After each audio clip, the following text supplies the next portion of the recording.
All right. Well, I want to welcome everyone. My name is Lisa Peters. I hope you can all hear me. I am going to turn off my chat.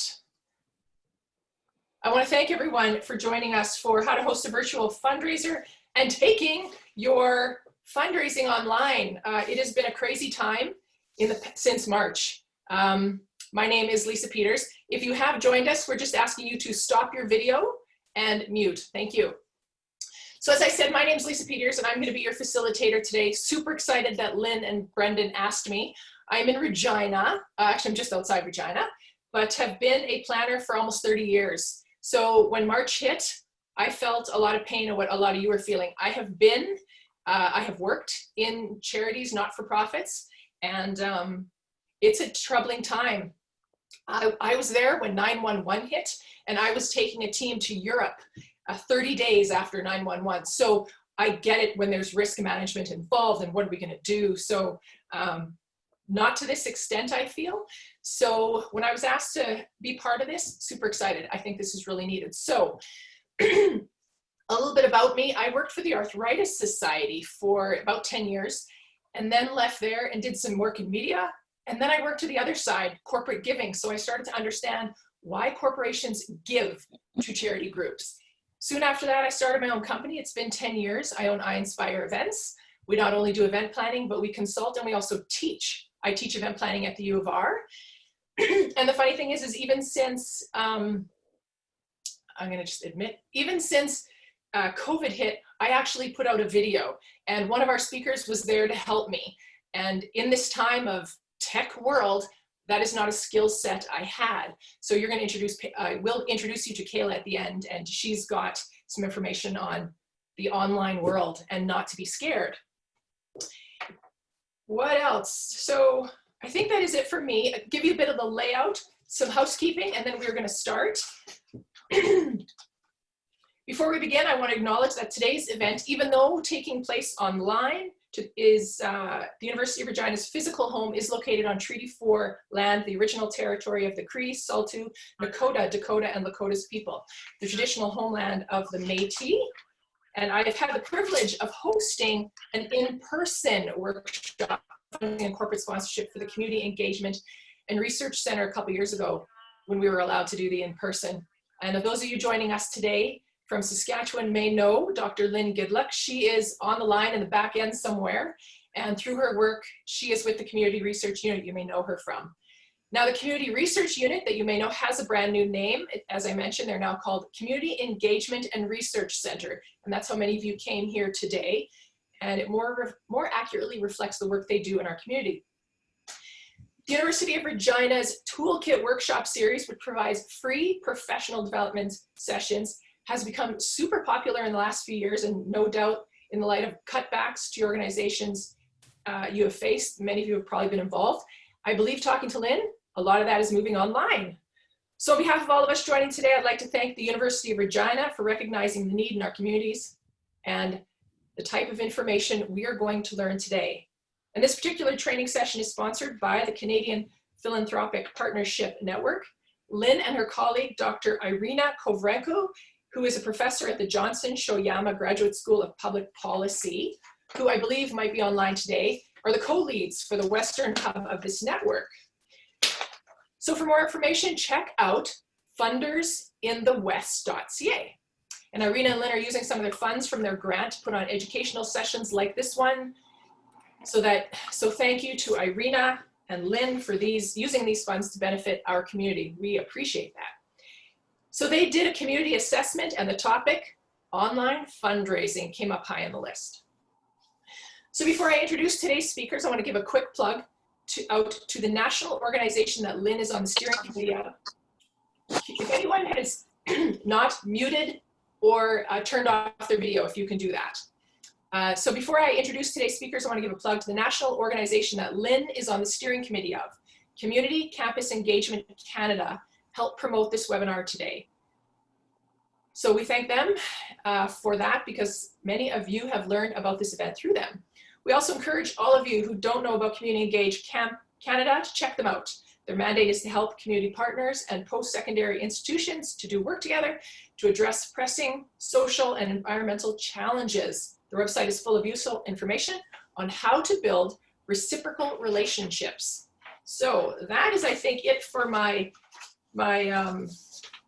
housekeeping. Throw those papers away. Now we're going to get into our speakers. So we have 3 speakers today. Going to give them 15 minutes each about. Then we're going to head into a Q&A. If you have a question, we want you to put it on the chat, and we're going to monitor those at the end of the 3 speakers. So this is amazing. I have seen their topics, and I have been in event planning for 30 years. I've got lots of questions. It is super exciting. So our 3 speakers today, just so you know, we've got Shad Ali, president of the On Purpose Leadership and an experienced professional in fundraising, leadership development, organizational growth, and talent management. Our second speaker will be Sharon Lechner. She is the founder and CEO of Events by Sharon. She worked for many years in the not-for-profit sector, so that's really interesting. And our third speaker, Kayla Thompson. She is from Regina, and she is the founder and owner of Blue Street Media. Now, Kayla started Blue Street Media to help local businesses find growth in digital advertising. And there is so much more about Kayla that can help us, so we are going to get to her third. So, to Shad. He has experience with leading social impact agencies and for-profit corporations. Shad served on the board of the AFP Foundation for Philanthropy Canada. He led the What Canadian Donors Want study and has spoken extensively on donor motivations and fundraising effectiveness, which is something we need right now. He is a sought-after executive coach, facilitator, and community builder. Please welcome Shad Ali. Thanks, Lisa. Hello, everyone, and certainly thanks to the Community Engagement and Research Center at the University of Regina for hosting this session. I think it's certainly timely, and people will, I think, get some benefit. You've got a great lineup of speakers, so looking forward to delivering some of this for you. At the outset, let me tell you, I have a habit of not looking directly at the screen. I find that a little perplexing for me and sometimes a little tiring for others. So when you see me looking away and not looking directly at you, please don't be offended. It's simply that I find that a little bit easier for me in terms of managing my online presence. I do also want to acknowledge that, you know, we've been at this for some time, and I'm gonna just share my screen here in a second so that you can see some things. And yeah, there we go. We'll start there. You know, thanks, Lisa, also for that very grounded message and welcome. It's always important to pay homage and respect to the land that we all live on and work on. And so, you know, we have a very diverse community today, and I would welcome you in their languages. Namaste, welcome, bienvenue, and tanse taweo. I like quotes, and this is one from Paulo Coelho. You know, he said, when we least expect it, life sets us a challenge to test our courage and willingness to change. At such a moment, there is no point in pretending that nothing has happened or in saying that we are not yet ready. The challenge will not wait. Life does not look back. And I found this certainly poignant for the context that we're operating in, right? And I thought it was really important for us to acknowledge the fact that there is a lot going on right now that's new to all of us. And so, you know, that's the environment in which we're all operating. For my section of this workshop, I decided I would focus on 4 areas. I'll talk about the 3 strategies in all of fundraising, and this may be new for some of you. What we know about online fundraising, what's working. There's some research that we have on that. And then I'll talk a bit about demographics and fundraising, who responds to what. And then a little bit about personas and storytelling. I have an example I will share with you in there as well.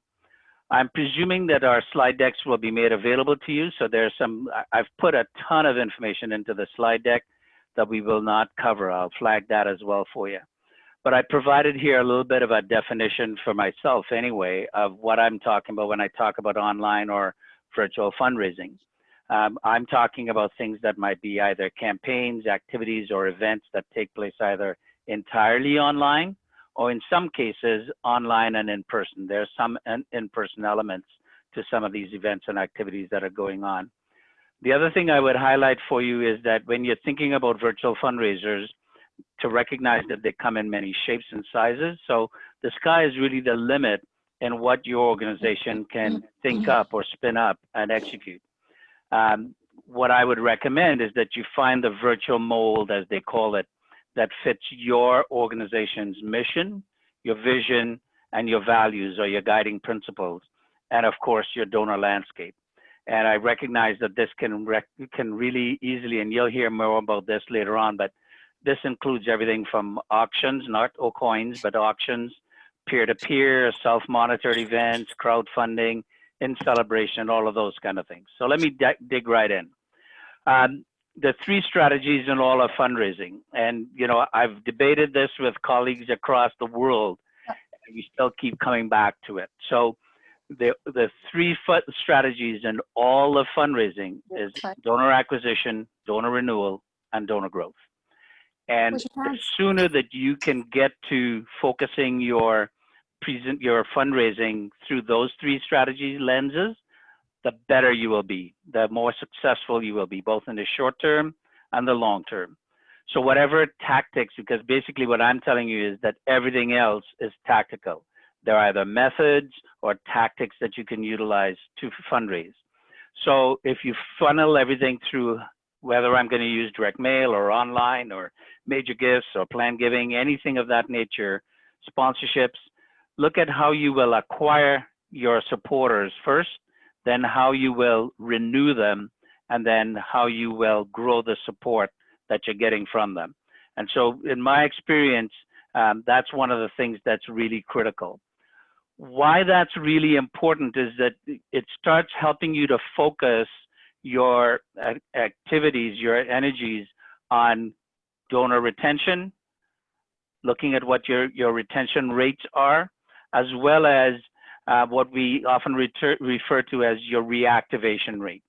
So you need to know how many donors you're bringing in new every year, how many supporters, whatever the medium is that you're using, and then look at your ability to actually get them to renew their rate. And most often when people come into your organization as a supporter, the way they entered is the most likely way that they're going to renew. After that is when you have the opportunity to start introducing them to some other ways of supporting you. So I want to make sure that you understand that.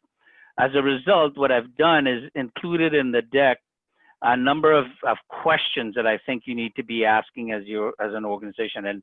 And really, hopefully you can answer these already. You know, how many new donors or supporters did you attract in 2020 so far? How does that compare to the same period last year? And how does it compare to other organizations that are similar to you in particular? In fact, there's a multitude of questions that I've put in here for you that are questions I think you need to be thinking about, including when you look at your online fundraising and virtual fundraising. In fact, I would say to you, you know, this challenge, what if you were asked to raise 20% more money than you did last year? How would you know if that's even possible? Can you tell how you would do it? What is the best tactics for you to employ? Well, some of the information I shared here just a while ago, like this slide, actually comes out of what is called the Fundraising Effectiveness Project. And I've put the link to that website on the slide.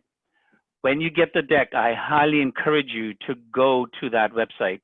They have a ton of tools that are all free for you to download to help you assess your fundraising programs in a very unique way. And again, they're all free. They have great videos on there to show you how to actually use the tools. And then they have reports that are comparables to other organizations as well.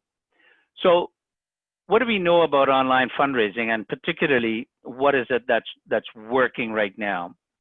There is a study that was done on social donors, and it looks at their sort of conversion funnel, if you will. And this work was done by One Cause. I'll put the link for them as well. You'll see that in a minute. But one of the things that we see is that certainly the best results come from those people who are first familiar with your not-for-profit and your mission. So when we look at the top of that funnel, we'll see about 86% of those people who are going to support you. That's where they start. They're at least familiar with your not-for-profit and your mission.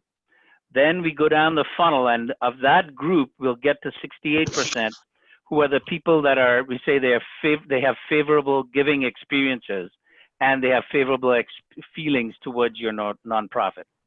Now, I need to explain that when we talk about favorable giving experiences, one of the most critical things in that is actually how easy it is for them to give their support to you, to make their donation or make their pledge to you.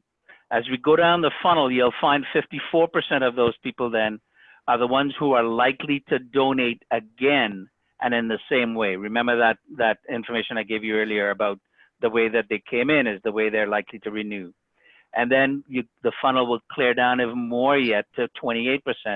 And these are the people who are likely to become regular donors and supporters of your organization. And those are the ones you want to figure out how you build and start tracking their lifetime value, if you will. I put some information in here, and this comes out of the What Canadian Donors Want study. Lisa talked about that when she introduced me. This is a biannual study that we do. We've been doing it for a few years now. In fact, we're just getting ready to go out with the next iteration of the study. But as you can see from here, what we've looked at and what we ask Canadians is, okay, which account do you have when it comes from a social media perspective? Do you have a Facebook account, a Twitter account, Instagram, Reddit, and are you on other accounts, types of social media accounts? And the other piece that we looked at here is where the people who made a gift in the last 12 months from when we looked at this, where are they hanging out, right? And so you can see the percentages there. As much as we talk about Facebook going away in popularity, how long you been asleep for, hours? 75% of the people who made a donation in that past 12 months have a Facebook account, right? 30% are on Twitter and 29%. You should have tried to charge her phone. Come on.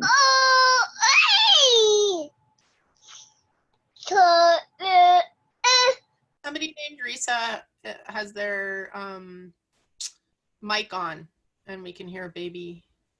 Just an FYI. Okay. So one of the reasons I place this in here is so that you can really start thinking about when you're running your programs and promoting them, what vehicles, what types of accounts you might be looking at. And in fact, screen sharing. Okay, there we go. What we also did was looked at how that changed by year over 2015 and 2017 as an example. It didn't change very much. There wasn't very much change at all, with the exception of Instagram, where we saw about a 13% jump, right? We also asked people, how active they are on these various mediums. And so we've provided that information there for you as well, because again, those will be tremendous guides for you in terms of selecting your audience and selecting which vehicles to use. We've even broken that out by age group for you as well. So you've got some tremendous information in there that you can certainly access. We're always getting asked, and so I included a slide in there that talks about what types of agencies are getting the bulk of the support and how that's changing over year over year for you as well, right? As we're talking about, the online and virtual fundraising work, certainly we will talk a little bit more in a while about where each generation is spending their time and those kind of things, right? How much of their time is being spent online. In regards to demographics and fundraising, who responds to what? One of the first things we did was certainly ask Canadians what types of fundraising donations they have made in the last 12 months. So what did they respond to? And then we asked them what their preferred method or type of fundraising would be. And I want to flag a couple of things here for you. So because we're talking about virtual and online, crowdfunding like GoFundMe, 19% of Canadians said that they have supported a crowdfunding or GoFundMe type of program in the past 12 months when the study was done. But interestingly, only 10% said that they prefer crowdfunding or GoFundMe. So there is quite a bit of a gap between that. And so how people behave is often a little bit different than what they say is how they behave, right? We looked at what it is that motivates them to make their donations in the first place. And we broke it out by age group as well there for you. So I've got a slide in the deck that will show you what it is generally, but then we broke it out by age group so that you can see what the kinds of things are that motivate people to make their gift in the first place or give their support in the first place. You know, the fact that it helps people in need, that the organization shares their beliefs and morals, you know, that the organization is well known. Pardon me, those kind of things. And then we've put some information in there, and this is some of the work that was done by One Cause again. They really kind of shaped out those 3 types of supporters, especially when we look at online giving. You know, the folks that are the event donors, the sponsor donors, and the occasion or challenge donors. And so they've broken that out really nicely for you in terms of, you know, gender, generation, education, and household income. And what I can tell you is that one of the things we see, whether it's online or even general fundraising, is that certainly as people get older, their giving increases. As level of education increases, so does donation, and similarly for household income. What we've also seen is some positive correlation, which is a kind of a weird one, but the number of people in the household, so in other words, families with children, particularly, we see some increase in that as well as we go. In terms of personas and storytelling, there are a couple of things I want to make sure that you get with regard to this. When you start talking about your fundraising, the first thing that I would recommend is that you need to respond with what I call the CURE principle, and it's really the CURE squared principle here. So on the front end, what I want for you to think about in how you write things, how you portray things, and how you speak to others is you need to be doing that with compassion, understanding, respect, and empathy. So that's your first level of CURE. The second level of CURE is when you start presenting your case to them. When you're presenting your case to them, you need to make sure that you're speaking about the consequences, the urgency, the response, and do so with empathy, right? So you need to make sure that you're conveying that message of, you know, here are the consequences of inaction. Here's what happens when we don't tackle this issue. Why is this issue urgent right now? Why must we respond today and not wait 5 years before we support this? And then what is your response? How will you actually tackle this? What is your plan? And then again, remember to do that in an empathic way. That work that One Cause did, and as I said, I've put the link there to them, you know, they kind of show us where these people come from, right?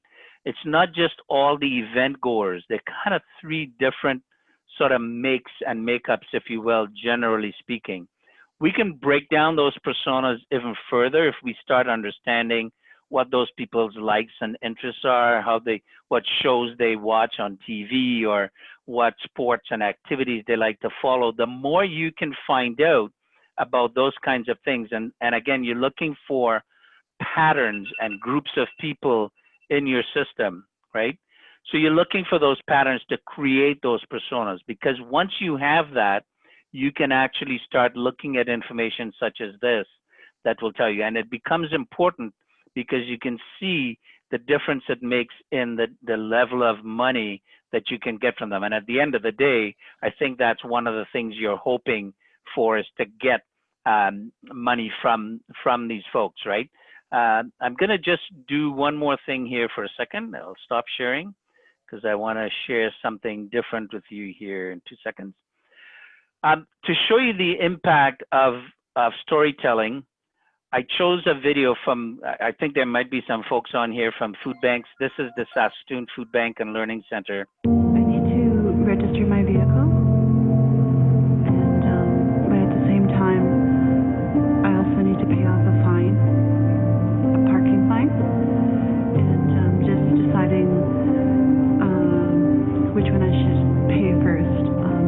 my transportation to work to maintain my job, because I live quite a ways away from work, so I need to make sure that that my car is registered. But at the same time, if I don't have my license, how will I drive it? I'll either have to use money I put aside for bills or food, but something has to go in order for me to get to work, which is, I think, is more important.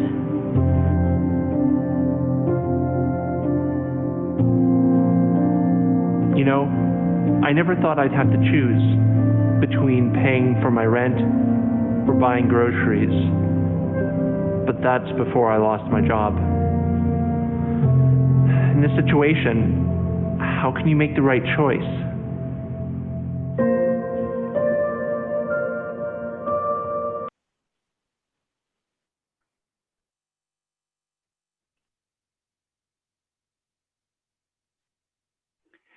So again, you know, just really want to emphasize, as human beings, we're actually emotional creatures, right? And what happens is we get moved towards something emotionally first, and then we try to make sense of it by rationalizing it logically, and then we take action.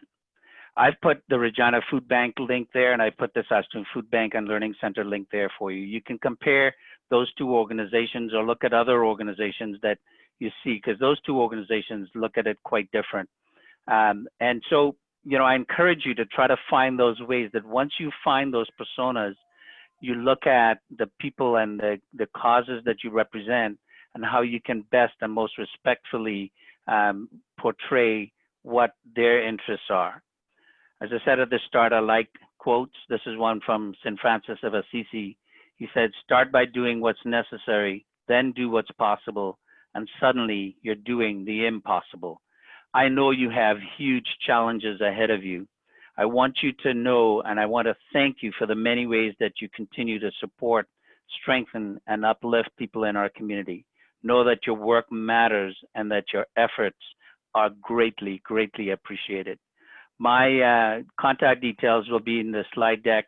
On behalf of myself and my colleagues and the Community Engagement and Research Center, I want to thank you certainly for giving me some of your attention today. I hope that was helpful, and I'll turn it back to Lisa.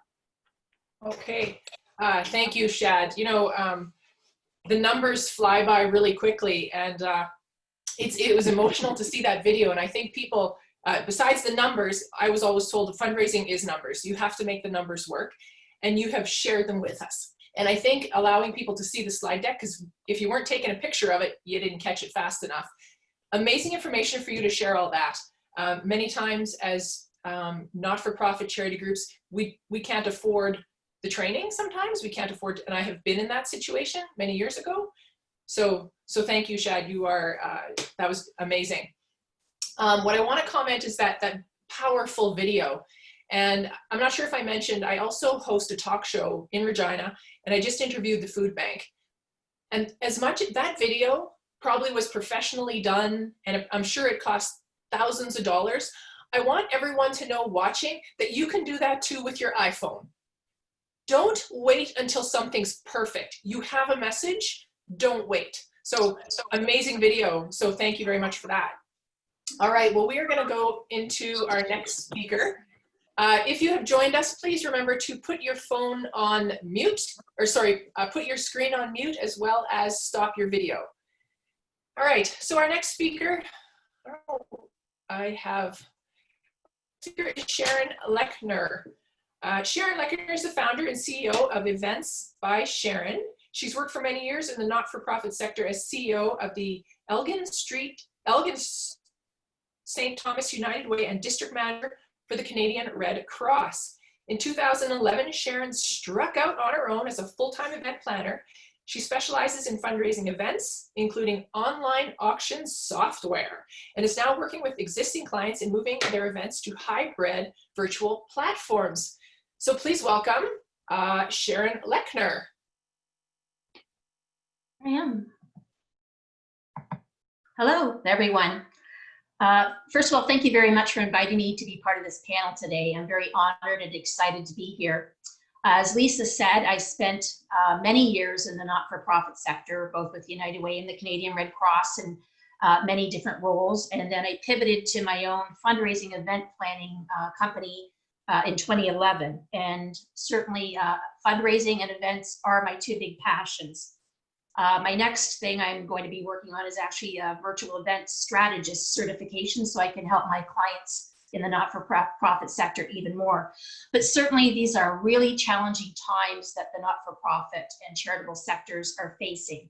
And I really feel for you, but I know, as you know, that your sector is very resilient and have come through other things in the past, and we'll get through this as well. So today I'm going to focus my talk on how to create revenue by doing a virtual fundraising event. And over the last, I guess it's been 5 months, I've spent countless hours watching webinars and virtual events and trying to understand the trends and best practices and putting together a virtual fundraising event. As Shad mentioned, a lot of the events are going to be hybrid events. And my personal opinion is that until at least next spring, we're going to be looking at hybrid and virtual events.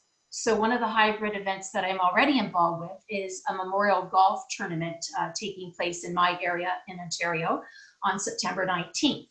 So the golf tournament itself will take place in person. People will do their normal golfing, but the golf course will not allow the client to come into the golf club to do the silent auction. So we're going to do that portion of the event using my online fundraising auction software, which I created earlier this year. And I actually started working on it last year because I felt there was a need for this type of software, even for smaller organizations that don't have staff. You know, there are some not-for-profits in that situation. So I sort of based the pricing on whether or not your organization has staff or some staff, but very, very, I think, cost efficient, my little plug there.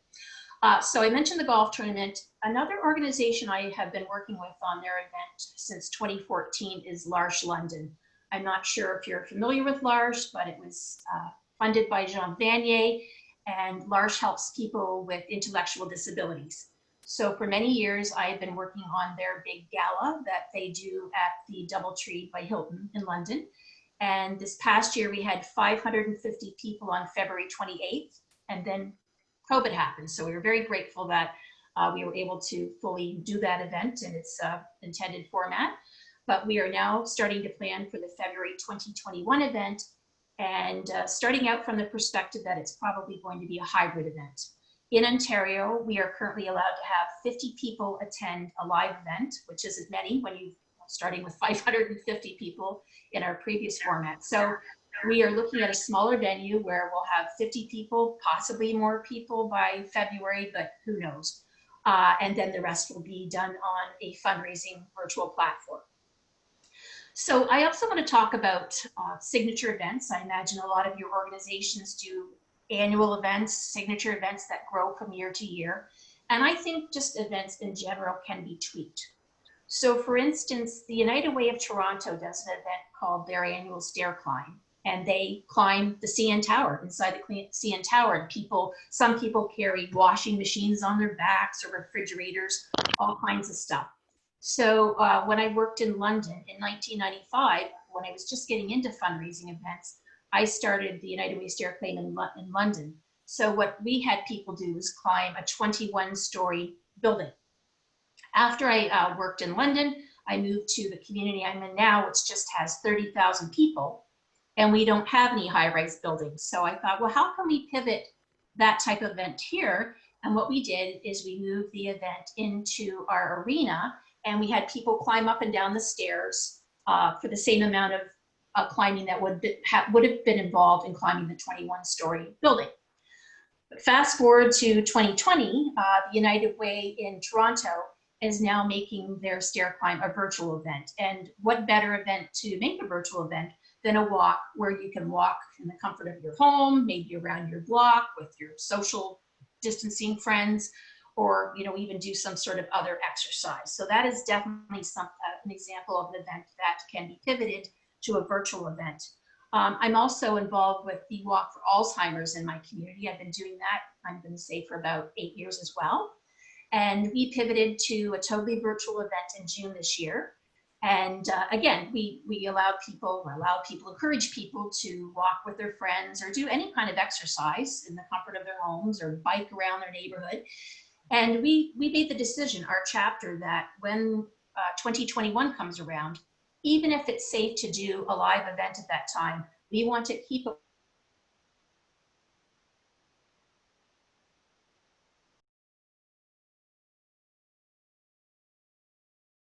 events so far. They are actually engaging more people and making more money than they did doing their face-to-face events. Again, if you're going to do an event, such as a Zoom event, you want to make sure that you've got somebody monitoring the chat and so that the same person is looking after everything. And we want to make sure that you're, no matter what your virtual event is that you're engaging the audience. So Shad's a great example of using his sharing his slide deck, that kind of thing. You can do polls. You can also have entertainment. One of the best virtual events I watched probably a couple of months ago was on sustainable events.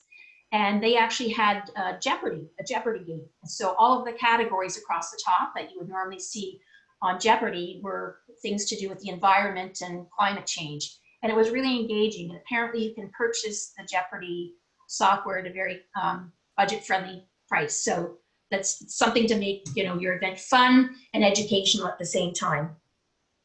I also have other event partners or event colleagues, some of them based in Ottawa, who are also sommeliers, and they are doing virtual wine tastings at the moment.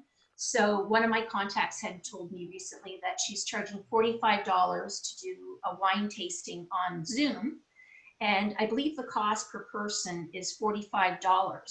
But she would then send out a box with different samples of wine that the attendees would get to enjoy during the Zoom event. And she could do different themed events, wines of Canada, international wines, regional wines, that kind of thing. So yeah, doing a wine pairing would be kind of fun. Fashion shows, just having a keynote speaker who's speaking about your mission and vision would be incredible. Or a concert, an online concert, you know, tap into your local celebrities and local talent. So I think doing a virtual event could be something as simple as this.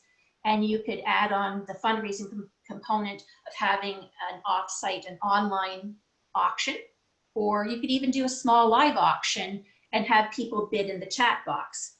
Because Zoom, or some of the platforms, definitely Zoom, you can bid on the chat box and you can integrate Zoom, I'm not sure if you're aware of this, with Eventbrite. So Eventbrite, where you would sell the tickets for the event. And then you would have people pre-register with their credit card information so that when people bid, you've already got their credit information and that's how you would get paid. Silent auctions, I just wanted to mention, if you're doing a silent auction online, my recommendation is that you do it for at least a week or approximately a week. So for instance, with the golf tournament that I mentioned, it's happening on a Saturday, but we're actually launching the online auction, the silent auction, on the Monday before the event, and then finishing it up on the Monday after the event, so that at the event we can mention to people, there's still time to bid, get your bids in, we've got some really exciting stuff and people can participate. So then if we wanted to think about bigger events, which some of your organizations might be in a place to consider, you could do something on Zoom, that's fine.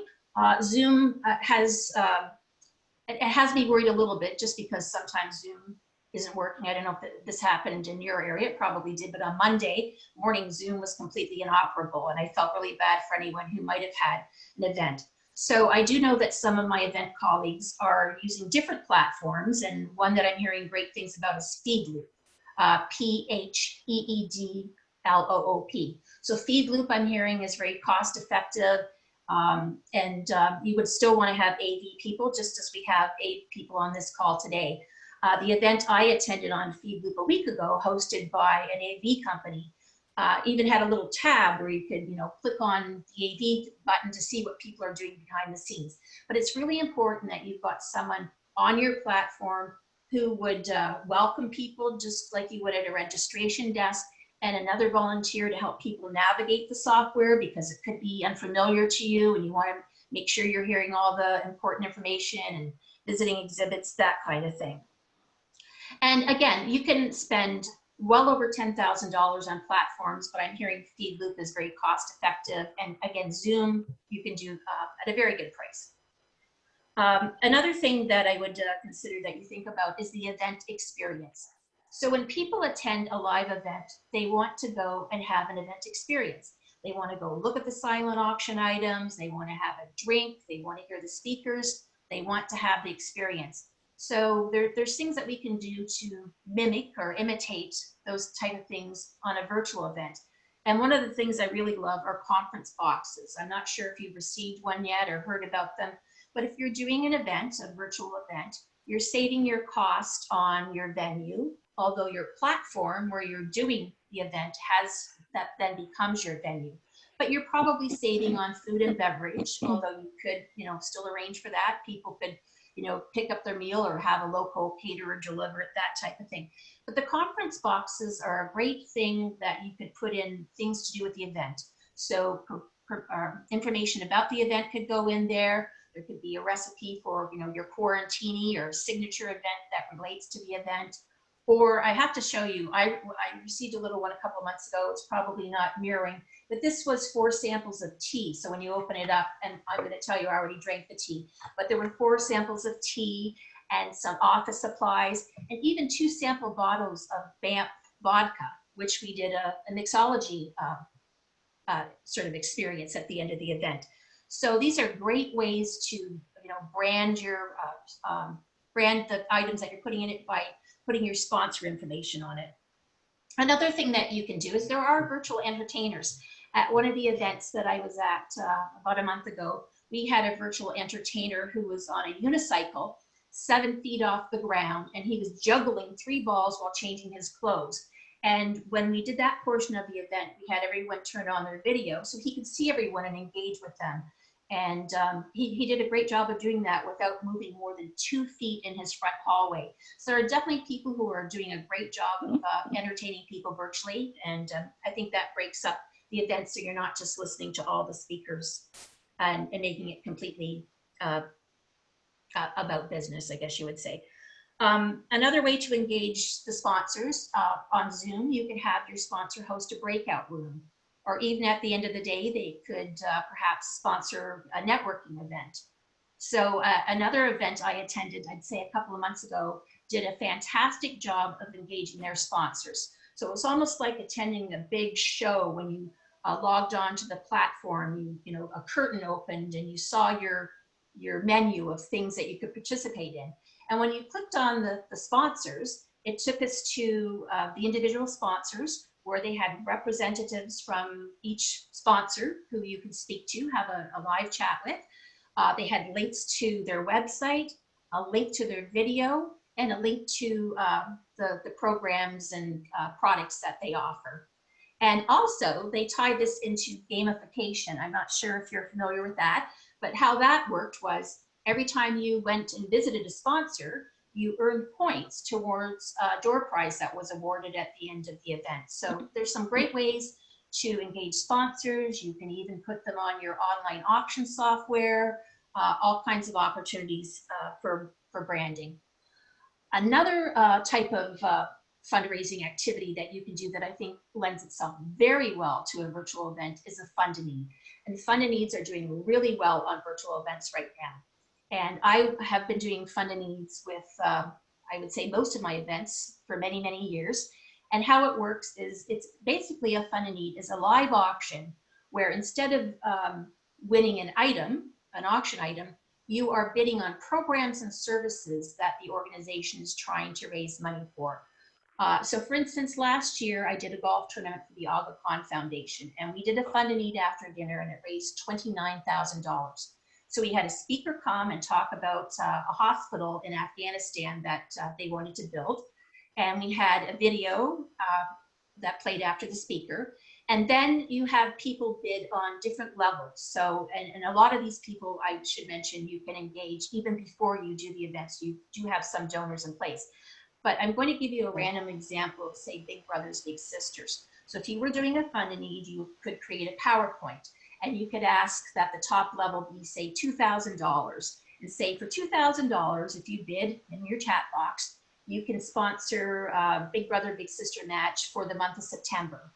And at $500, you're sponsoring 2 matches. And at $100, which tends to be the most popular level for bidding in a funding, you could sponsor 1 child with the Big Brother or Big Sister.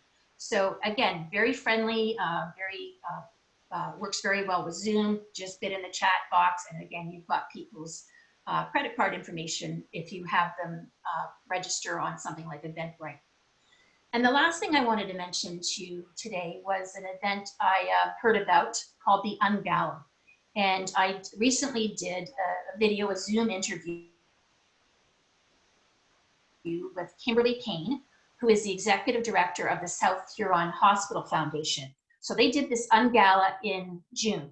And Kim said that they charged $200 a person for a virtual event, which I was really curious to see how that went, because that seemed like a lot of money for a virtual event. But they charged that. The event itself was very entertainment heavy. So they did have some national celebrities that they were able to get to donate their time for free, some local celebrities. And then of course they did have their messaging to do with the hospital foundation and its needs. They did an online silent auction on a different platform that raised $16,000. And in this small community of Exeter, Ontario, they raised $200,000 on their virtual event. They had more people attend the event and raise more money than they did doing the event live last year. So definitely, I'm just encouraging you to look into virtual events. I think that you'd be surprised at the results that you will have, both in the number of people that will attend and the money that you will raise. And certainly, I'm willing to share the video interview that I did with Kimberly Kane. If you want to see that, I will make sure you've got my contact information, and I'm happy to share that. So thank you very much, and back to you, Lisa. Thank you, Sharon. Wealth of knowledge there. I'm amazed at, I have so many questions and I will hold them, I'm writing down. You know, when we even talk about volunteers for an event, doing an event for 30 years, I know exactly what volunteers we need. And then all of a sudden, like Zoom events. So I'm gonna ask you that. What other volunteers do you need for Zoom or those virtual events? So that is one of my questions coming. So we are now going to go to our third and final speaker before we go to questions. And remember, hold your questions till the end. We will open up the chat. The chat line's open if you want to get them in there. Get your questions in there, as well as if you have an amazing virtual event, we would love to see it. Type it in there. Give us some ideas of what you are doing that has been successful. So our next speaker is Kayla Thompson. She is the founder and owner of Blue Street Media. And after a rewarding 15 years in the corporate digital world, Kayla started Blue Street Media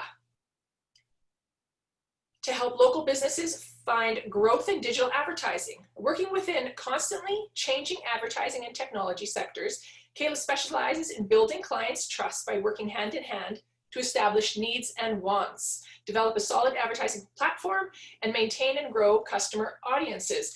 Now, how I met Kayla was when COVID, hits, and all us event planners don't really, a lot of us don't have a job.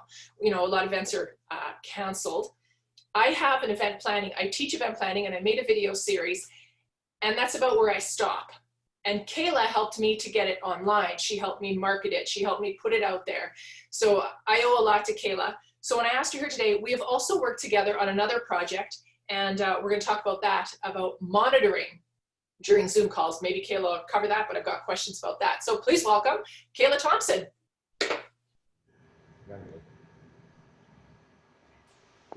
Hi everyone, I'm Kayla Thompson, and I'm excited to have this opportunity to share the behind the scenes of hosting a virtual event. I've decided to bring my friend Paul here from IKS Media. Welcome, Paul. Hey, everybody. We're going to take our chat on location here at the studio that we've been putting together.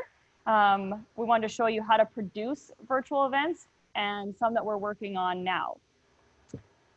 So these spaces can be pretty much anything that you want it to be. We can do custom backgrounds. We've got our lighting, music. You can do yoga here. So basically you have your platform, your solid base, and you can do anything that you want. You just need a creative mind and with just a click of a button. I'm going to turn it over to Paul, who is the owner of IKS Live, and we've been working together on a lot of virtual events over the past few months, especially during COVID. He's going to walk you through how we move from the ballroom to bandwidth. Good morning, everybody. Thanks for having us along.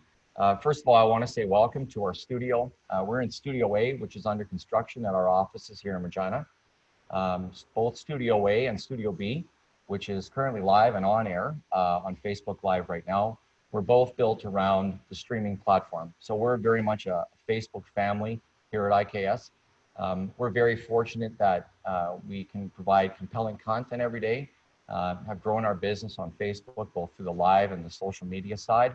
And very proud to say that from Saskatchewan, we produce a live show every day for Anthem, which is also part of the Game Plus network in 1 million homes across North America. So a little bit about us. We have been in the live event business for almost 11 years. Our traditional offering has always been video cameras, audio, a little bit of streaming maybe in the last couple of years, lighting and presentation. We've been very fortunate enough to work with Lisa Peters on a number of shows over the last few years and have delivered events up to 1,400 to 1,600 people. So when COVID hit, changed the dynamic. First of all, we were on tour in Medicine, Alberta with Rob Nash in the middle of a 30-stop tour, and basically closed up our truck and hit the road. And we decided, Kayla and I had a conversation the week afterwards that we needed to bring these events online, and how do we do it quickly? We're very fortunate we are able to leverage what we have already existing in Studio B and begin producing days after COVID hit. One of the things that I want to talk about this morning, and Kayla and I talk a lot about, is what does the production look like? So I imagine myself in the Delta Ballroom or at the Bessborough in Saskatoon. I remember what those rooms look like, and I remember the level of presentation, especially Lisa has delivered on a number of occasions with us. Event planners are great. They put the volunteers in place. They pick the room. They work with the banquet people. And now we're trading in all of those things, and we're now trying to take what we think is a high-end event online. Well, creates a couple of challenges. Lots of event planners that I work with have always seen the service of technical services and support as something that is there. You can easily talk to the guy, you can get the lights changed, you can do whatever. But now as events move online, creates a whole bunch of challenges. What's it gonna look like? What's it gonna sound like? What's the minimum requirement? And in my conversations, just with Kayla, we were talking about it the other day, about taking an event online, and she's gonna talk about a couple of ones that we've been very fortunate to produce together. But one of the things was, how do we get our signal out? What is the signal gonna look like? So I'm gonna talk a little bit about broadband for a minute, and there won't be a ton of technical detail, but anywhere that you're going and you wanna produce an event, we have to make sure that you can physically get out of the building. In other words, can we deliver a high-speed connection? Can we do it in full high definition? That's always the first thing. I use the analogy of, you wouldn't go into a ballroom, look at the room and say, don't turn the lights on, I don't need to see what it looks like, it seems like it's right. One of the things I encourage the event planners that we work with is talk to whoever the provider is for the room, even if it's a small room. Don't run your events off of Wi-Fi, very, very critical. And try to avoid what I would call a Stanley stutter, where the person turns into some sort of gyrating event. The other thing is audio. For a long time, events that we've worked on have always overlooked that part. It's critical now. Your iPhone does not give you the perfect way to do audio, but some very small purchases can help you get that product that much better. I was really encouraged to see the second speaker this morning talk about, her headphone setup or be using that. That's great. There are things that we can do, or you can always write to us. We're happy to give you some pointers on how you can make that better. The second point for me is lighting. It seems to be something that we've all forgotten, that things have got to be lit up. We would never leave a stage dark. So why are we all of a sudden going away from the fact that people need to be lit up, A, to convey the message, which is critical now because we don't have that personal contact. And there's really inexpensive ways for you to do that, but always make sure that you've got enough light in the room. Then the last piece is not just having a single view. It's difficult. It's difficult to imagine what it's going to be like to be in a conversation and go, I don't see it. I have no sense of space. What I like to do, and what you guys are watching on this morning, is that we are a new tech and a raw shop. Won't mean anything to anybody, but We're using switching facilities and 2 cameras this morning and a single operator. How things have evolved, and I'll give you a little snapshot. We can do complete streaming production with 1 technician, including audio. 2 cameras, switching. You're going to see some graphics come through in Kayla's talk. And those bring a lot to what's going on and how it's distributed to the platform, because we become a lot more interactive. One of the things we do on our show daily with the Rod Peterson show that we broadcast is we let our host see the commentary coming back real time. And we encourage that dialogue. So if you were having an artist perform or a keynote speaker that would do a Q&A, it's a great way for them to see real time what people are saying. And you can moderate it, but it's also good to see that people are engaged. And that's one of the things that I find make a great event. It's that sense of community that you're all trying to deliver. So that's a little bit about the technical side. Thank you for visiting us in our new studio, and I'll back up Kayla as much as I can and turn it back over to her. Thanks, Paul. So I brought Paul because I've been working with him, and he knows the background of this, and we bounce things off each other. We've been going back and forth, creating these events together. So I appreciate that you're here and helping me and answering the questions that I stumble on. I'm not usually behind the camera or in front of the camera. I'm usually behind the camera, so this is all new. So just bear with me, and if I stumble, we'll keep going. We're along for the ride. We're along for the ride. So we're going to start from the beginning of when you're going to create this virtual event. So it's the same type of steps you're going to take for a normal event, but your location obviously is going to be different. So you're going to ask questions about your location of how are we going to stream this event to reach as many people as possible, because you don't have the people at your actual event, right? Everything's online now. So how do you get your event out to as many people as possible? And what platform are you going to host this on in order to do that? So if I have a client approach me, we usually start with the planning process, and we create a list, and we get organized, and we make all of our notes on how are we going to do this? What are the questions that we need to ask, and what are our steps? What type of event is it? Is it a conference? Is it a wedding, graduation, award ceremony? Is it a meeting? Who's going to be watching? Do you have a target audience? Have you figured out who you're going to be sending this to? Creating a schedule and an outline of the details events. When does the event start? What details of what times, dates, who's going to be speaking? Basically a complete list of point by point by point of that event. The platform or a website of the guests, and if you're going to sell tickets, do you have a cart option for this? Is it a website with a landing page, or do you have to create that from scratch? Or are you going to be using another type of platform that you maybe is going to be hosted elsewhere? Are you going to stream the event on Facebook, Facebook Live, YouTube? What kind of way are you going to get this out there? And then, of course, your budget.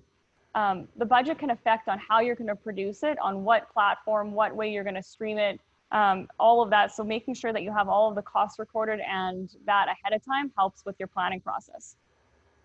So you have a general idea now after you've gone through this outline, and you can kind of start putting together your event. So if we're going to start with just talking about your streaming and how do you get this out to your guests. So once you determine the streaming portion and your budget, we'll go through, and you can use like Zoom or Facebook Live. Those are the 2 main ones, but there's also a lot that you can push from that. So you start with those, and there's always ways to go up from there. They're both easy to use. They have lots of features like chat and social sharing. And of course, Facebook is really good because of that, because everyone's on Facebook or some sort of social media. YouTube and Vimeo is also really good. YouTube is good for posting your video afterwards, like this one. Once we're done recording, you upload it to YouTube, and it's got a lot of social following there. Taking it to the next level is when you call a production company like Paul from IPS, and hosting it through Zoom is one step above. Like we wanted to show you here, we're doing a Zoom call, but we're not in front of our computer. We're not in front of our phone or anything like that. We're in a full studio. We're just taking it to that next level. We also have another studio upstairs, similar to this one. This one's is in the works, but it'll be similar to the one upstairs. This one has a green screen. We currently film the Rod Peterson show, like you can see on the screen. So that green screen is actually our background for where we can upload a digital screen. So you can see in the back there, that's the Costa show in real time with Costa Amerigas that we just launched last week. So you can basically create any type of background that you want branded for your event. Logos, you can have a moving screen, anything that you can put. You can put another screen on top of that screen. So if you want to have a slideshow or a video. So your possibilities for doing something like that is pretty cool. So when you're looking at Facebook Live, for example, this platform is really good for social, like I had mentioned. So if we're going to look at Facebook Live, and that's what we've been pushing out a lot of our events. So Rod Peterson's show is on Facebook Live and now nationally on Game TV. So when you look at Costa America's show in real time, we also use Facebook Live. And because it has so many of the features like the chat and the social sharing, you can go through that. So when we start using Facebook Live, we work with you because it's not just click the button and you're live. We start with working with you, setting up the admin in the background and putting that all together. Now I'm starting to stutter. That's fine. So the very first thing that we do when we did like our first show last week, I'll walk you through Costa's show because that was my first production that we put together for the show. We started with getting everything set up in the background because making sure that you're live, you've got everything ready in the background before you actually push the live button is super important. So we always create a countdown screen. So the countdown screen is like, say, 5 minutes prior to going live. When we go live, then everyone that's already on there, you can see that it's going on. It gives us time in the background. It gives you guys time in the background to prep and have everything ready to go before your show actually launches. So when the show actually launches, that's when we have everything start moving and the show goes and your moderator or your host and everything does the introduction. So with your outline, that's when you start putting together all of your steps and everything's preloaded, your graphics, your commercials, everything kind of goes in order. And if you have that set up ahead of time, it's a lot smoother transition. And it's important to make sure that those detailed notes are a part of every one of your events. So just like we're doing right now, you can have live call-ins, and we had showed you the split screen that you can do. You can do your lower thirds, and that's where my name would come across, or your name, and they can all be branded. So that's just a different aspect of having that Facebook. So you can see here, this was for in real time last week. So we had Stacy from Spain and Costa. So we did a split screen. Stacy was calling in from Spain, and we had her name come across and Costa's. And so there's just those extra graphics that helps details and reach your viewers and let them know what's going on, especially if they came in late and they're wanting to know who's on the screen. I guess one of the things that I'd like to throw in there is that when you start looking for the technology side, while Zoom is great, Zoom is a business tool at the end of the day. So you can accentuate what happens with Zoom by adding cameras and other pieces. But if you reach out to Kayla, we've got some other options that we can point you to some companies that will let you do dedicated channels, that would let you share to Facebook, where you don't have to depend on the crying baby not coming into the scene, as it were, which is really cute, by the way, or dedicated bandwidth. So what's really important is that as you build your event from the technical side, you start to realize that everybody that comes on becomes an asset and also a draw, right? So in other words, I'm drawing down on what's available for bandwidth. So as you create more, you want to be careful that you're not creating too much for people at the other end. And that's a balance. One of the things that Facebook does really well, and we really appreciate that, is that their active logarithm is always looking at how many people are there, how it's being distributed, and making sure that everybody's getting a consistent message, or at least a consistent image. I can't really speak to the message, that's not my department. So, but that's important. We can help you guys to help find that right software. We got a couple of really great options. One's from a Canadian company we're happy to support. And that'll give you a little bit of insight on how we're doing all that video chat stuff. Yeah, all of the chats and stuff, we make sure we do a lot of engagement with the viewers. So as Facebook and other ones, we do have the chat in the background, which we help moderate for you, just as you guys are doing with Zoom. But this way, as we can respond with you and work through Facebook and the other platforms that we can work through, and just making sure there's a lot of engagement and answer the questions and go back and forth. So your viewers are also a part of your show. And we can show that online, have the screen on there and show what the viewers are saying, and they can interact and see the questions, and the host can see the questions and work back and forth. So putting together, the next step would be your graphics, your creative. So you've decided you're going to use Facebook or your streaming option, and now you have to kind of put together your branding and the way you're going to present it to it. So graphics on social media, of course, are huge. Having a video, your teaser videos, making sure a slideshow or a billboard for advertising, putting all of that together is super important. That's how you're getting the first word out. So even if you're not good with creating that, you can always look for an advertising firm, or I can help you, or IKS can help you. Or local graphic. Or a local graphic graphics. Yeah, artist. anyone, if you need help with something like that, making sure that it's done professionally is really important, because it really shows your audience that, you know, you're in this and you want it done right. So you have a plan, you're streaming, you got your logo and your branding, and your event is starting to come in together. You're going to look at now your platform and what social media channels will actually work for your event. Because not all social media channels are going to be appropriate for your specific event. A lot of the time we use Facebook, Instagram, Twitter. We always bring in YouTube, and that's where you just upload all your videos. But the way to get to your audience and create that engagement is usually using one of those three. We really push, Twitter is really good for just your short little bits of updates. Hey, videos coming up down the road, or we've got something coming up.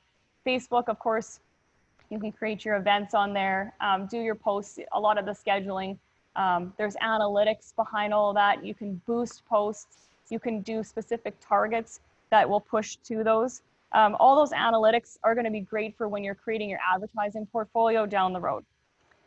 So you've figured out your social media, and now you're going to have your platform, or I always call it the website. This is the holy grail. Everything that you've created so far, your website or your social media and stuff, that's going to point back towards your website, because everything is going to lead back. That's your landing page. That's where all your information is going to be. That's how they're going to reach out and contact you. Everything's going to be through there. I've done a few websites. Lead to Impact is a new one that we're going to have coming up right away as an event. We did a website for them, making sure that the speaker information is very clear. It's easily maneuvered through, so no one's going to be able to get lost in it. The schedule's on there. You can buy tickets. Everything's right in your website. If that's an option that you need to do, carts or having an e-commerce, if you're going to have a store on your website that you're going to sell maybe some bling or something like that, cups or anything that's going to support your event, you can have that all built in. And so there's different platforms that you can use. So there's online software. Some of them are really great, and some of them, there's some drawbacks. A few of the drawbacks are the frustrating part is trying to get a hold of customer service sometimes. Some of it, they're costly, and they can interrupt some of your budget that you're thinking about. And a few of them are just a minute. I just forgot what I was saying. Yep. Just making sure that it's simple to use and navigate. And if they're not the way you're allowed to, you can't customize them the way you want to do it. Some of those platforms, if you go on there, it's just a plug and play. You're just going to drop this picture here, and it's not the way you want it, or you don't have the customization that you want to brand it. So that's when you look back and you look at doing your own website. Have it the way you want it laid out, have it branded the way you want, and all of it formatted. And we can help you with that as well. Get that all put together, or even just phone or ask, and we can kind of show you different ways of putting that website together. So creating all of that is all going through your platform and your budget and everything like that is costs money. And I know the speakers had talked about sponsors, and quickly just going through that, making sure that if you do have sponsors, use your analytics, use your social pages to show the value to your sponsors, creating that marketing plan and portfolio. I'll just quickly wrap up. So we've touched on a lot of the different engagements through social media, conferences. I'm just going to kind of quickly go through of the client manager and then what we did for this graduation that we did. So recently we had been given an event. It was for a graduation local. They wanted to create a concert. They wanted an outdoor event. They wanted big screens, they wanted music, and because of COVID, we couldn't have everybody in the building or outside under the tent. We had the graduates come, we streamed it live on YouTube for all of the viewers to see, and it was great. The parents, I met with them a few times, we walked through it, they basically handed it over to us. I became their client manager, I became their person to create the whole event, and it was great. We're looking forward to doing a couple more of those down the road with them. And they said that's the new way of doing graduations. It was just so seamless, and having it the concert style, it was definitely something to remember. So once you're kind of going through all of that, I want to just say in the end is making sure you rehearse. You go through and you have all your social media and, like I said, the platform and your outline. You can put all those components together, but you want to make sure that you go step by step or rehearse through it, making sure that all your graphics work, your video's working, your bandwidth, you have everything plugged in properly, all your connections are correct. Step by step is put together. That's the most important, because when you hit live, you're live. As you can see, I'm not good on the camera. I stumble a lot, so making sure that you're rehearsed as much as times you can read it through. There's always going to be those ups and downs, and yeah. 4 to 10. Yeah, I think we're almost out of time, but yeah. All right, making well, thank sure that you. It's good. Thanks, Kayla and Paul. That was really great.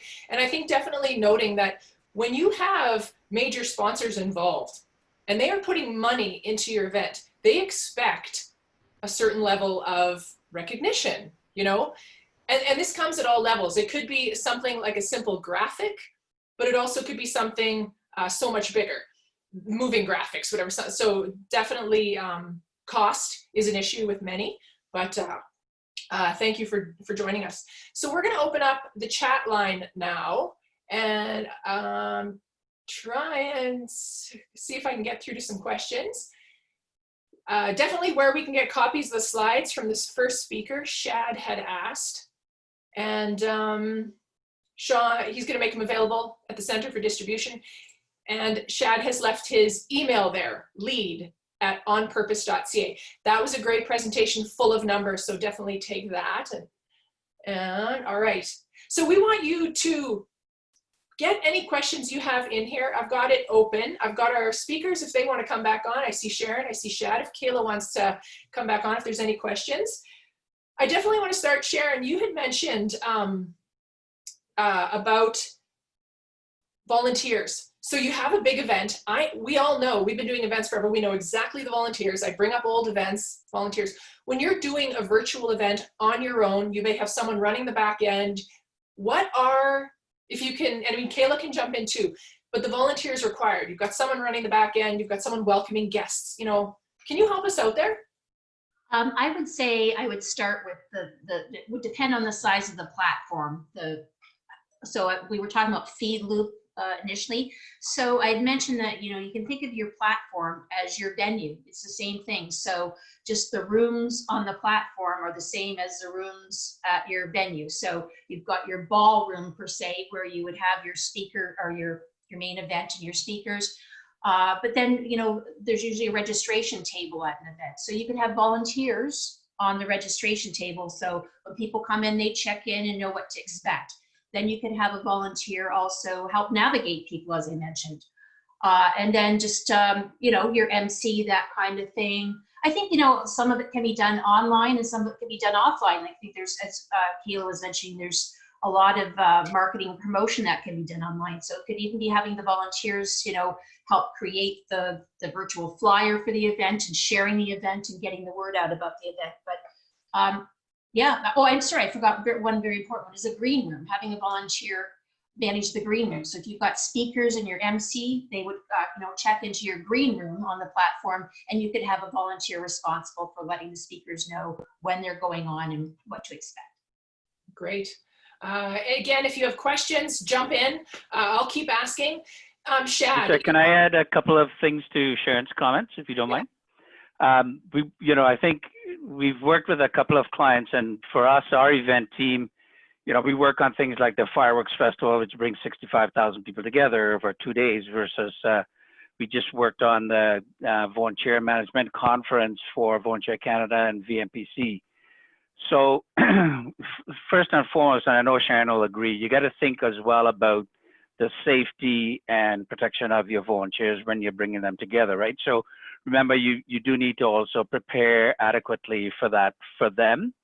But we've, had volunteers come together and they've helped us. We did one event where we had a number of people, everyone was going to be in their own home or office, but we had volunteers actually deliver to them craft beer because we were going to be doing a tasting. So just like Sharon was talking earlier about her wine tasting event with the sommelier, we actually had someone come on and describe the flavors of the beer and all of those kind of things. But the volunteers had actually delivered the product to those who had registered in advance. And then we had notes and so on there for them of how to prepare for on the day of. And so, there are a myriad of ways that you can incorporate volunteers still. And, one is certainly on the back end, some of it is on the front end, and to keep things moving, especially if you're doing those on gala kind of events or the golf tournaments or some of those kinds of things as well. So just wanted to make sure I pointed out those two sort of key items. Good, thank you, Shad. One of the things, Shad, you had mentioned was we talked about the social media accounts, and you had sort of listed Facebook is still large. It seemed like a very high percentage. I have been told, this was a while ago, I got to get more active in Instagram and all that. Is it my age? Or, Facebook still looks like a major place to be. And even Kayla is, Facebook Live, it's the place to be. Yeah, so a couple of things. I was really glad that Kayla and Paul talked about Facebook Live. And, so let me say one thing before I answer your question more directly. One, guys, the best thing you could do is hire a professional like Kayla and Paul or Sharon or Lisa or our event company and let them handle all of those logistics and technical items for you. Spend your time on making sure you get the audience right and making sure that you have the right people, especially we're talking about online fundraising. Let's not forget it. It's not just let's party, party, party. At the end of the day, these parties has got to give us money and profitability so that we can actually spend them on mission. And I think that's something that oftentimes gets lost. So that's one. I was really glad that Kayla and Paul talked about Facebook Live because you know what? For me, the first time I did it, I actually watched a couple of videos on Facebook Live Producer. I want to really encourage you. You're going to have the tendency to want to do this on your cell phone. Facebook Live Producer works good on your computer if you're doing it yourself, but hire somebody like Kayla, what was it, IKS, right? Those guys know what they're doing. They're practiced at this. They know how to do it well. So bring them in and use them.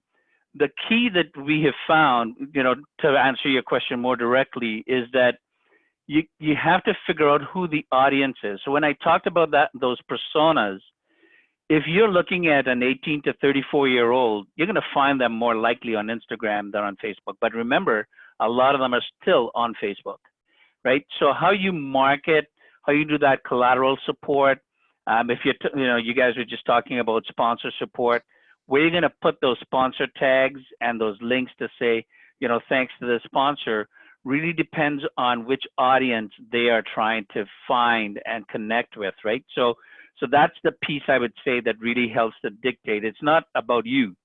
It's about that audience you're trying to connect with, and especially the ones you're trying to get money from, if that helps. Thanks, Shad. We have a question come up. It says, for Sharon or probably Shad, I'm thinking, while in a pandemic, how can we collect fees for fundraising events? Sharon? Well, I said my experience, I'm really surprised, but I said, this Ungala that I did the interview with, they charged the same amount of money, and I really didn't think they would get it, but they definitely got it. And I think one of the things that they did that really helped their event was they engaged the community. So in doing their online auction, they actually had some money put aside to purchase silent auction items. And they would go to the local businesses and say, we want to buy, and a lot of businesses said, no, we still want to support you. But as part of their event promotion, they had hashtag support local. And I think just the fact that the community, the smaller community, really all gathered around the hospital foundation they didn't seem to have any problem getting the $200 per person. I will say the L'Arche event, we're probably looking at $70 a person for that event. But again, a lot of organizations have got people, supporters that have been following them for years, and it's the mission they're supporting. So I really don't think that you will have a problem getting what you've been charging in the past. Yeah, this is definitely unprecedented times we're talking about, Lisa, right? So, but at the same token, I mean, if you want to find out, because we've been getting this question time and again, board members, especially volunteers on not-for-profits and charities, are saying, we just don't think we should be asking for money right now. If you want to test that, talk to the Saskatoon Food Bank and Learning Center, because they did a radiothon and raised close to $1 million, I think it was, right? And so we know that people are actually philanthropically inclined, particularly in tough times, and especially Canadians. So that's number one. In fact, I would tell you, you do a disservice to others by removing the opportunity for them to live their philanthropic dreams and desires. So just think about that for a second. If you flip that, right? You can become the barrier to someone else fulfilling their philanthropic dreams and desires because you don't provide an opportunity for them to give or support your organization. And I would take you back, when you guys get the slide deck, go back to that one slide where I talked about those two sides of cure. On your side, that you're first thinking about responding with compassion, understanding, respect, and empathy. And then when you're describing what your agency is about and doing, you're doing so by talking about the consequences, urgency, your response, and doing that with empathy. Demonstrating that. Think about that video with that woman. That's what really compelled her. Her needs didn't change because COVID. In fact, if anything, it escalated because of COVID. And so, for you to go out and actually help share that story as an understanding of how people's lives are being touched by this, and then providing the opportunity for others to live their philanthropic dreams and desires, that's what you get the opportunity to do. It's the thing I love the most about my job. Oh, I love that. I want you to live your philanthropic dream. Yeah. I don't see any questions up on the chat. I hope I am not missing anything. I have so many. Gosh, I want to talk. Okay, so one of the things was online events. Number one, I have been interviewing a few that have made this amazing pivot to virtual. Absolutely loving the success. But the other one was, I've seen a lot of people they need help. And I think, Shad, when you think of the funnel, people need to stay in the eyes. You need, your donors need to know you're out there. So don't stop your events. But one of the groups I interviewed, actually three of them, they did 50-50s online and they're blowing the numbers away.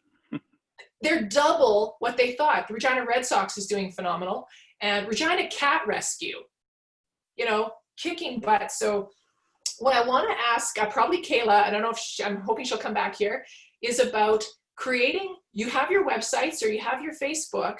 How do you get online donations, or how do you sort of set up that getting money to you? Can you do that on your Facebook, or do you have to set up a web page?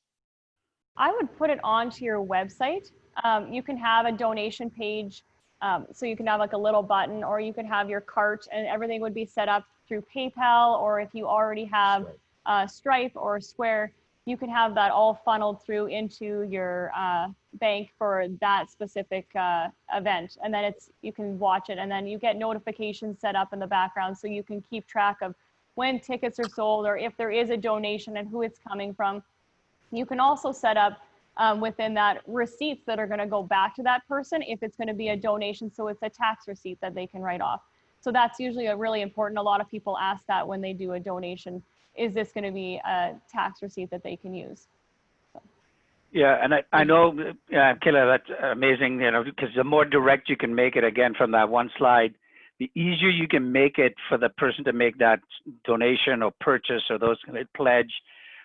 That makes it even more critical. I know a number of our organizations online, from looking at the types of organizations that were likely to be here, are on Canada Helps as an example, right?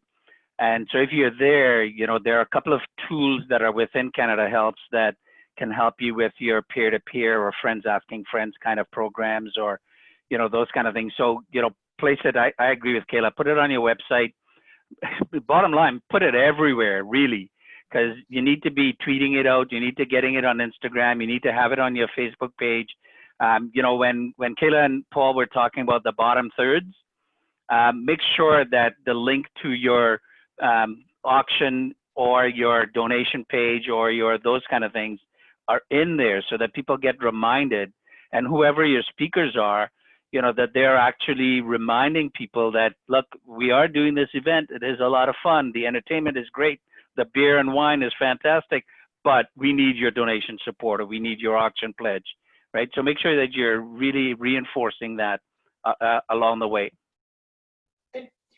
We have a question from Bob. What is the lead time required to do virtual events where product may be part of the event? Example, the wine tasting or product box mentioned. Sharon, I don't know if you can, what is the lead time required? From what I'm hearing, I think I would at least a month, maybe a couple of months. I'm expecting a box for an event that's taking place on September 26th. And I think you had to have your registration in for that event 2 weeks ago. So, maybe 6 to 8 weeks, I would say. Good, thank you. Yeah, it depends on where you're sourcing product from. Hey, Sharon, like with that, we're not sourcing anything from overseas. We're going to encourage people to go local, right? Buy local as best you can. Support your local producers and manufacturers as best you can, and that shortens the time frame as well. Yeah, I was thinking more of the wine pairing event that they're in Ottawa, but they can ship anywhere in Canada. So Hildebrand, go Hildebrand. I'm going to go with one last question, but what I would like our speakers to do is if you can type in your contact information. So if anyone has, just type it in. But we have one more question, which I think might be Sharon. I'm curious about managing risk when considering online events or activities. Tips or things organizations should keep in mind? Gosh, I don't know. I guess that would just be things I think I would, I'm trying to think what the risk would be. I think the only risk that I can see would be, as Shad was saying, you've got volunteers delivering, products and stuff at the conference. Other than that, I don't really see. I mean, certainly when you're doing a hybrid event and you do have people in place, then we're going to really have to look at things like having people signing waivers. But I mean, the big question right now is how effective those waivers are going to be. Those are all things that are still being looked at. So I think more the risk is, more with the hybrid events at the moment, as opposed to a strictly virtual event. Yeah, and Lisa, we kind of suggest that people, you still need to look at, apart from because I think Sharon's right, your risk with people is a little bit lower, and you can get some of that taken care of with waivers. But financial, informational, and reputational risks are still issues that organizations and boards in particular need to look at, right? So what happens if we don't raise the money that we say we're going to raise, or don't raise enough to cover our costs? How are we going to do that? What if one of our speakers shares some information that was wrong or erroneous, or steering people in the wrong direction? And then if something happens on this virtual event that maybe negatively impacts our reputation, how are we going to handle those things? So on the front end, it's really good to assess the normal, typical kind of risk assessment. What's the likelihood of it occurring? What's the magnitude of impact? And can we withstand what that impact would be? And then how would we plan to mitigate or manage that risk, right? So that's certainly something we work with boards often on. It's trying to help them think through that, whether it's an event or just their general organizational operations. So. Good. Well, I want to thank everyone. It is 11:32, and just in respect for people's time, we do want to end this. Sharon, thank you for adding your information here. I'm sure many people have questions. Remember, Sharon has an online auction type. Many people do, but Sharon is in the industry. So thanks, Sharon, from Events by Sharon. I want to thank Shad from On Purpose Leadership. Your slide deck was fantastic. The numbers don't lie. So anyone, the slide deck will be shared through Lynn and through the back end, but it will be shared with everyone. So hopefully you got that. And of course, Paul and Kayla. Kayla is Blue Street Media, right? Gosh, Blue Street Media. Thank you. You have saved me. many times. And Paul, I know having someone monitor in the back end, when people are writing comments and they're rude or crazy, you need a monitor to delete those before like a host sees them, just for that. But what I really want to say is that this is a new world for all of you, and slowly people are going back to work. But remember, number one, virtual events have opened up a whole new world for you. They are just, you can get your word out to so many more people. So many more people can attend. So find the goodness in virtual events. So I hope everyone has enjoyed the last hour and a half. I have absolutely loved it. Love seeing you again, Shad. Great connecting with Sharon. It has been fantastic. And Kayla always, and Paul, love working with you guys. So thank you to everyone. And again, I'm Lisa Peters. I inspire events here in Regina, but if you need any help, I'm here for you as well. Thank you for joining us. And thank you again to Lynn and Brendan. Take care, everyone.